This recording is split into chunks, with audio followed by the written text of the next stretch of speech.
Good morning friends, स्वागत आहे तुमचं आजच्या प्री मार्केट रिपोर्टमध्ये. तर मग चला सुरुवात करूयात आजच्या या प्री मार्केट रिपोर्टला आणि जाणून घेऊयात की आज आपल्या स्टॉक मार्केटमध्ये काय होऊ शकतं ते. त्याआधी जाणून घेऊयात काल रात्री US मार्केटमध्ये काय झालं. तर US मार्केट पुन्हा एकदा ग्रीनमध्ये क्लोज झालेलं आहे, ऑलमोस्ट 1% आसपास, की जी एक चांगली रॅली आपण म्हणू शकतो.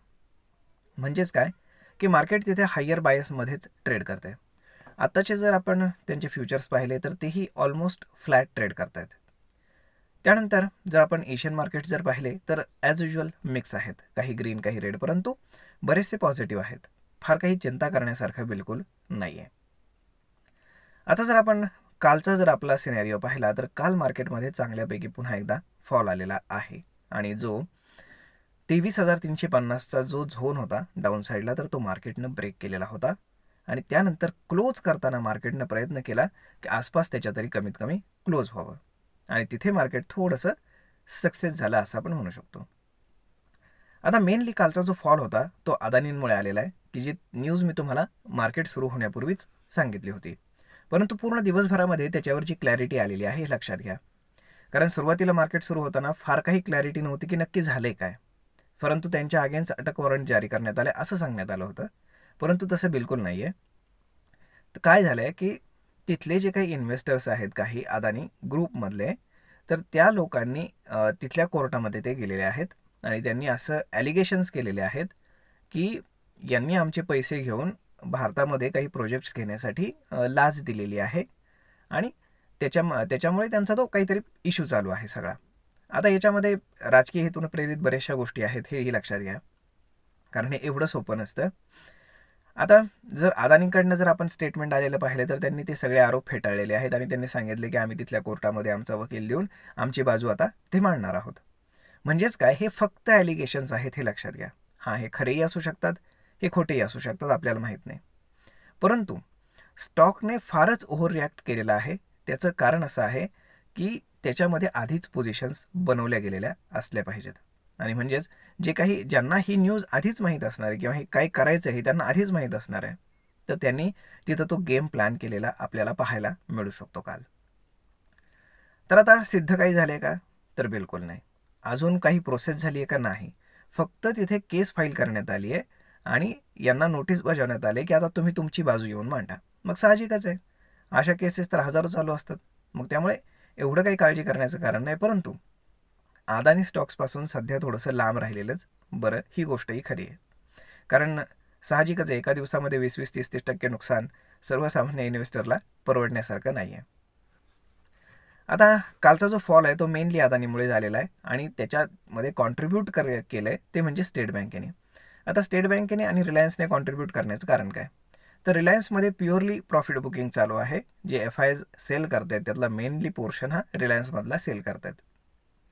परंतु रिलायन्सचे फंडामेंटल काही वीक आहेत का, तर तसं बिलकुल नाही.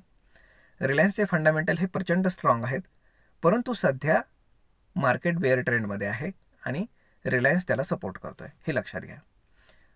अदानींचं काही फार मोठं वेटेज निफ्टीमध्ये नाही आहे, परंतु स्टेट बँकेचं बऱ्यापैकी वेटेज आहे. मग आता स्टेट बँकेने काय केलं आहे की खूप सारं लोन अदानींना दिलेलं आहे. त्यामुळे काल तुम्ही पहा की सुरुवातीला बँका फार पडल्या आणि त्यातल्या त्यात SBI. आता साहजिकच आहे की आता स्टेट बँक समोर येईल आणि ते त्यांचं आपण काय म्हणतो की नोटीस रिलीज करतील की अदानी त्यांना जे काही लोन दिलेले आहे तर ते व्यवस्थित रिपे करतायत का. कारण इश्यू तेवढाच आहे, जर समोरचा व्यक्ती व्यवस्थित लोन जर रिपे करत असेल तर SBIला काळजी करण्याचं काहीच कारण नाही. जर लोन डिफॉल्ट होत असेल तर प्रॉब्लेम आहे, हे लक्षात घ्या. त्यामुळे त्यांच्याकडनं काय क्लॅरिफिकेशन येतं SBIकडनं ते पाहणं जास्त गरजेचं आहे. आता जर आपण टेक्निकली पाहिलं तर मार्केट सेल ऑन राईजच आहे. एक 200-300 पॉईंटचा जरी मार्केटमध्ये आपण काय म्हणतो की राईज आला तरी 23,800 हा एक फार स्ट्रॉंग रेजिस्टन्स म्हणून काम करणार आहे. त्यानंतर 24,000, म्हणजे हा जो झोन आहे हा प्रचंड स्ट्रॉंग आहे. आणि जर तुम्हाला काही कॉल ऑप्शन्स सेल करायचे असतील तर मार्केटला थोडं वर येऊ द्या, तुम्ही चांगल्यापैकी कॉल ऑप्शन्स सेल करू शकता, हे लक्षात घ्या. आता जर आपण डाऊन साईडला पाहिलं तर 23,000 हा एक फार चांगला डाऊन साईडला सपोर्ट आहे आणि अजूनही 23,350 सपोर्ट आहे का ते तुम्हाला सांगतो.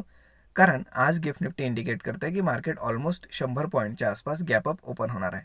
म्हणजेच काय, मार्केट 23,350च्या वरती ओपन होणार आहे, म्हणजेच डाऊन साईडला सस्टेन होण्याची काही कुठली चिन्ह दिसत नाहीत.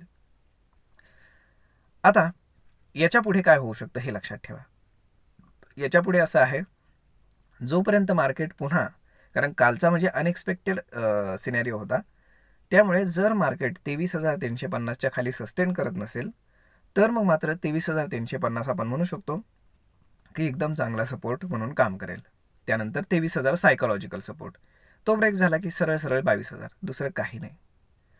तर मग मित्रांनो, अशा पद्धतीनं जर आपण FIS DIचं कालचा जर डेटा पाहिला तर FISनं काल पुन्हा एकदा जोरदार सेलिंग केलं आहे.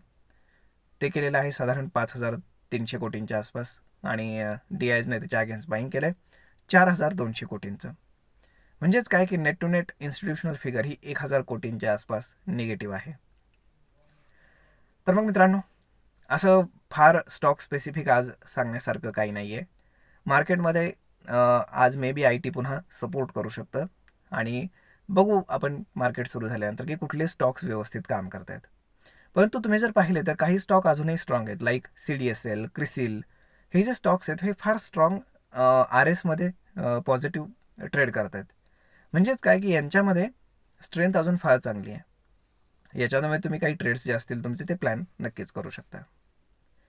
तर मग मित्रांनो, आय होप तुम्हाला हा व्हिडिओ, ही माहिती ट्रेड आणि इन्व्हेस्टमेंट करण्यासाठी नक्कीच उपयोगी पडत असेल. जर हा व्हिडिओ तुम्हाला आवडला असेल तर आपल्या जवळच्या मित्रमंडळींसोबत देखील हा व्हिडिओ तुम्ही शेअर करायला विसरू नका. धन्यवाद.